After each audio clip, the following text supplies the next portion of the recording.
Hello to the final two episodes of A Drink with Eddie Irvine. Eddie, it's midnight here in Austria. We're recording on December the 7th. This will be aired in a couple of days. Where and how are you? I'm in New York. I'm fantastic. I just got here today from Miami, so I'm on my way to Canada, pick up a new airplane, and then I head to Europe. All right. Judging on your Facebook posts, I'm a little surprised to see you in the US, to be honest. Aren't you avoiding the country after the presidential elections? Uh, yeah, it's pretty depressing here. I remember I was in LA back when Bush was in business, and I ended up just kind of spending most of my time in Mexico to get away from the place. Yeah, I think it's a big step backwards, but I think two steps forward under Obama, one step back, and then hopefully it all moves forward again in 4 years' time. Yeah, probably Michelle. Then. Well, I think she would have won quite easily this time, but yeah, she's a fantastic. It's incredible the way it's gone from such a class act to such a joke, to be honest. But there we go. All right. We're not reviewing 2016 in politics terms, so let's get it over with. I already explained the concept to you. Our readers will be familiar with it anyway. We're going through some theories we put up, some of them more controversial than others, and you're just going to comment on them if you feel ready to. First theory, Eddie, is that already in 2016, Red Bull had a better chassis than Mercedes had. Do you feel expert enough to judge on that one? I don't really know, to be honest, but if you look at it, it's the more power you put into a car, the harder it is, the more cooling you need, so there's, it's easier to make a better car when you have less power, if Yeah. you know what I mean. So, it's the package that's important, and that's Mercedes had that. Yeah. Number two, Max Verstappen may have been spectacular, but was very lucky with strategies at races like Barcelona or Abu Dhabi. If you remember, Abu Dhabi basically got in the position of the strategy he did only through a fault of his own in the first corner. Daniel Ricciardo is still the better race driver overall. Yeah, listen. Everyone's going crazy about Verstappen. I think he's definitely good. He's young. I think the way he was trying to pretend that he's trying to overtake and other people aren't. It was no, other people are following the rules and you're not. So if everybody drove like him, there'd be a lot more accidents. In Formula One, be a lot more entertaining. But years ago, we made a rule that you move once and you don't move late, and because it's very, very dangerous. And the drivers knew that and they stuck to it. And then you've got him coming in thinking he can just take advantage of ignoring the rules. And the FIA let him away with it for a little while. And then the other drivers had to say, listen, what's the rule? Do we all drive like that? Because we're quite happy. Like the other drivers will be happy to drive like that. They're not going to let someone have one set of rules and everybody else have another set of rules. So anyway, the FIA, I think, clarified it again. And I think there are too many rules about overtaking. Like when guys do clash, I think as long as it was a genuine, well thought out maneuver, they can go wrong, even the best maneuvers. But moving under braking is just way too dangerous to be allowed. I think we should ease off, and whenever there's a collision, hey, the guys are trying, let them try. And if two guys go out or one guy gets knocked out, then that's good because the guys behind move up one position, so you get more of an unusual result. But the moving under braking that's a rule written in stone in my book, and it should be observed Yeah. as that. Number three, and I just realized how crappy my German to English translation is. It sounds really good in German, it's absolutely crappy in English. Anyway, Sebastian Vettel is the secret captain in the Ferrari boat, but his interventions are counterproductive to the objectives. Meaning, what he's trying to achieve, doing a Michael-like thing of actually trying to steer it, is probably not helping it at the moment. Would you agree, looking at it from the outside? Knowing Ferrari obviously quite well. I think we have to go back to the very beginning. Michael did not make Ferrari. It was Jean Todt made Ferrari. Michael was the best driver in the world, and Jean Todt hired the best people to put around Michael, and Michael drove the wheels off the car. this thing about Michael doing the strategy and Michael doing this and Michael doing that was complete bullshit. You had Ross Brawn doing that, and because Michael was so good, the strategies would work. And Todd was the genius behind Ferrari. Michael was not. Michael brought the political power of being the best driver, and hence he protected Todd, who then, got time to let his strategy work. I don't think Vettel's in that situation. I don't think anyone sees him as the best driver in Formula One, and I don't think Maurizio Bene, love him as I do, he's not Jean Todt. Yeah. And Marconi is not Montezemolo. Marconi possibly a better businessman, but Montezemolo was kind of more of a racing guy, more of a marketing guy, which was fantastic for the image of Ferrari. And Jean Todt was a genius, and Todd protected the team from Montezemolo's emotions, shall we say, and hired the best people and let them get on with it. And I don't think you can say the best people are at Ferrari at the minute. Eddie, that was actually not my intention, but when we're talking about the Ferrari of those years, we have to talk about Ross Brawn's book. Fantastic one. Did it with Adam Parr, the former Williams CEO, by the way. Have you read or had a sniff into it yet? No, I didn't even know he'd written a book. Okay. One thing. One thing when I read it, I thought I have to ask you about it. At one page it says that you had made a contract or negotiated a deal that gave you a championship bonus for whenever Michael became champion. Is that true? Not well. I don't know about it. No, not true. Is that what it says in the book? That's what it says in the book, because the book is in the form of a dialogue. Adam Parr, you know Adam Parr, the former Williams guy, CEO guy? He's asking Ross Brawn questions, and Adam Parr obviously brings up a myth that you did the negotiation during driving in the cockpit, and Ross says that's not true, but actually it is true that you had a championship bonus for Michael winning the title. I had a championship bonus for myself winning the title, and a bonus for finishing second, and I think third also. And I had bonuses for points, but I think that was normal. No, I didn't. But Ross, that's a classic example of maybe, people hearing something and believing it, as opposed to, and as the years pass, it might have been a rumor, and as the years pass, it becomes fact. Because I don't think Ross would lie about it, but I know it's not true. So okay.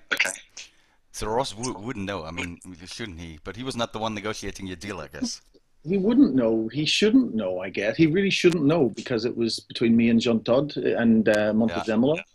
I didn't know the terms of Michael's contract.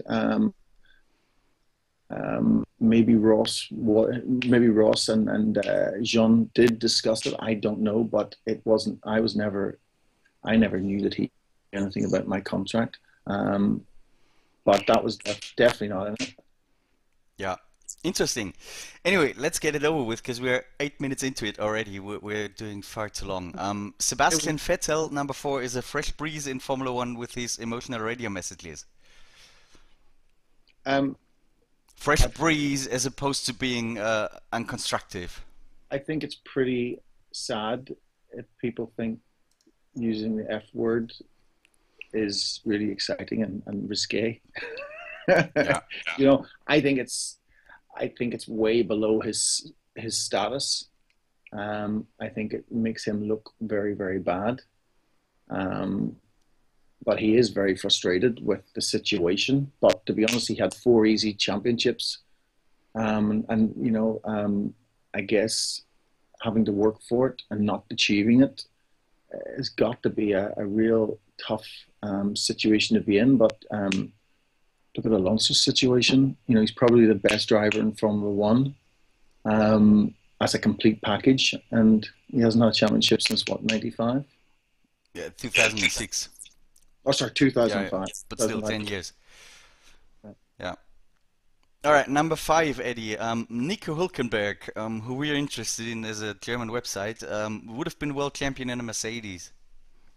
Well, he would have been if his teammate had been Lewis or Nico. Either one of them guys might have beat him. It depends who's in the second car. Really, if you're in a, I think most any of the drivers really could be world championship in the Mercedes probably. But it would depend who their teammate was, obviously. Yeah. All right, number 6, the Williams honeymoon from 2014-15 is over, and Frank Williams won't celebrate a Grand Prix victory as long as he's alive. You never know. Rule changes throw up unique winners. Sometimes you look at the Brawn with a double diffuser with that big rule change. They found a loophole way back before your day, but early my days. The Ligier came out in the early ground effects. The Lotus had the ground effects. Then the next year, the Ligier had a big advantage. And see, every time there's a rule change, the problem is you've got Mercedes that have so much money. They've got a very good bunch of guys there. They can afford to look at a lot of different avenues to decide which is the best way to go with these new rules. So they're going to be hard to beat. But Adrian Newey generally finds great, let's say, windows of opportunity in the rule book. So you never know. You really never know. With all the rule changes, it's bad for Formula One because it generally makes the big teams move away from the smaller teams because they've got the potential to look down different roads. But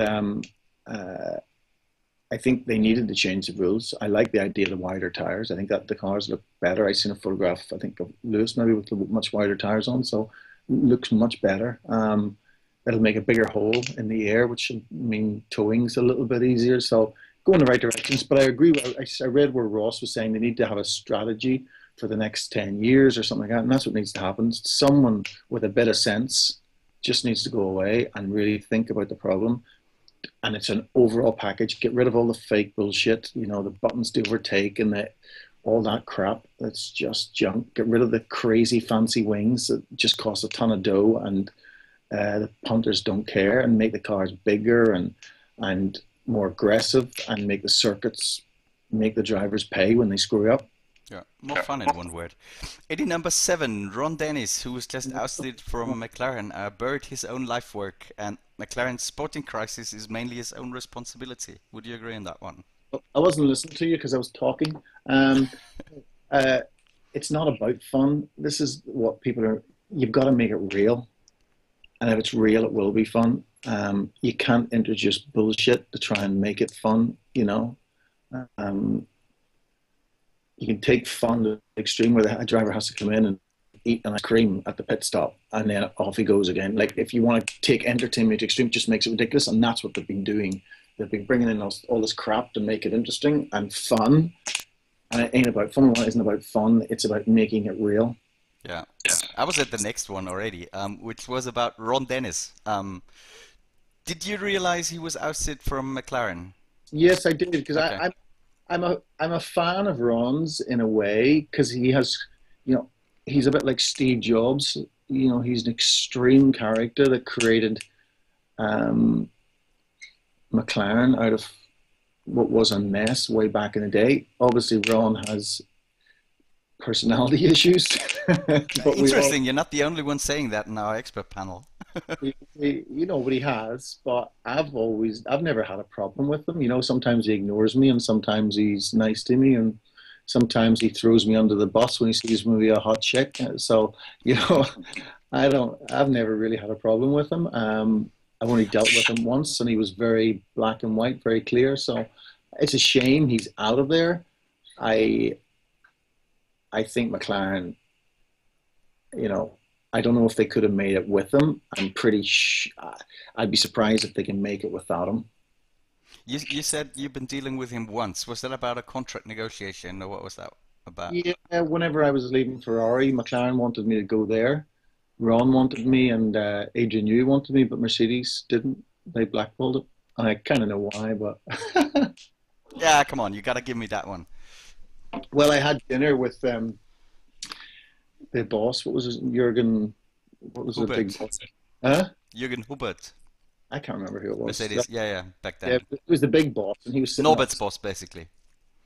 I don't know. Yeah, Who there was it? was Shrimp and Hubert. I don't know which one. It was Shrimp. It was Okay. Shrimp. It was him in and he was sitting opposite me, and he was saying, "Oh, so I didn't know who he was." And he says, "What cars do you have?" And I goes, "Oh, I've got a 288 Ferrari, I've got a 959 Porsche, a Daytona, Ferrari Daytona, Berliner Boxer." And he says, "You have any Mercedes?" I goes, "Yes, actually, I do. I have a 500e, the one that's built by Porsche." I says, "This was the last. This was the last Mercedes. They haven't built a Mercedes since." And he goes, "Why you say that?" And I goes, "The doors. When you close the doors, they're cheap, and they've just sold out. Now they're not building Mercedes anymore." And I could just see the guy's face drop. Yeah. Nah, exactly preparation for being a brand ambassador for them. I thought it was true. All right. Number 8, about Renault. Kevin Magnussen and Jolyon Palmer have been the worst pairing in the 2016 Formula One field. I really haven't watched them enough. I know they seem to have had a lot of accents because they kind of play the accents more, so you'd see that more. I don't think either of them have covered themselves in glory. I think they're both driving next year, though, aren't they? They Yeah, both have. Palmer will be at Renault and Magnussen will be at Haas. Yeah, you'd have to say they're both lucky for holding on to their drives, but some people take a little bit longer to really get up to speed in Formula One, and without all the testing we used to get, it's harder for the young guys to come in for sure. So yeah, you got to give them. They're lucky they've held on to drives. So next year's they got to really prove themselves. Yeah. Yeah. So we'll skip Sauber in this part. Final question in this part, Eddie, number 10. Pascal Wehrlein will have the most successful career than Esteban Ocon in the long run. And that's an interesting one because I formulated this theory before the whole Nico Rosberg retirement thing came up. Pascal obviously being the number one contender for the Mercedes drive. So what do you think about him? I've known nothing about him. All I know is I found his Formula One pass in my car at Monaco because he obviously had left it in the car, and I got in the car after him. So that's all I know about him. Don't even know who he was driving for, to be honest. You mean the pass to get into the paddock? Yeah, Okay. yeah. So And I did think you give it back or what did you do? his hotel room key. So I know I gave it to my sister, and she Okay. got it back. She got it back to him. Um, I don't know anything about him. I haven't followed. Who's he drive for? Manor. Manor, yeah. I haven't. I don't really. Okay. It's too far back. But no, listen. If he walks into that, lucky boy. I hope Alonso gets a drive. I'm sure Alonso would have a performance um, clause in the Honda contract. You would assume. He'd be a foolish boy not to have that in there. Yeah, listen, I heard a story in Vienna that Alonso called 3 times by the time they had the gala running. Um, but that one's not going to work because of the McLaren Mercedes thing back in 2007 when he was instrumental in McLaren getting the $100 million punishment, if you remember. And Dieter Zetsche, the Mercedes chairman, has not yet forgotten, I'm told, about that one. So that's not going to happen, I believe. But That would be fun, I agree. Well, to be honest, that's the only person that could beat Lewis, I think, in that team coming in. So if they don't, and then that's very good for Lewis because he doesn't have a teammate taking points off him. So that would be a really massive boost for Lewis winning the championship next year, which is kind of boring for everybody else. But Yeah. there you go. All right. That's it for part 1 of our season review. Thanks a lot, Eddie, and we'll continue. Bye bye.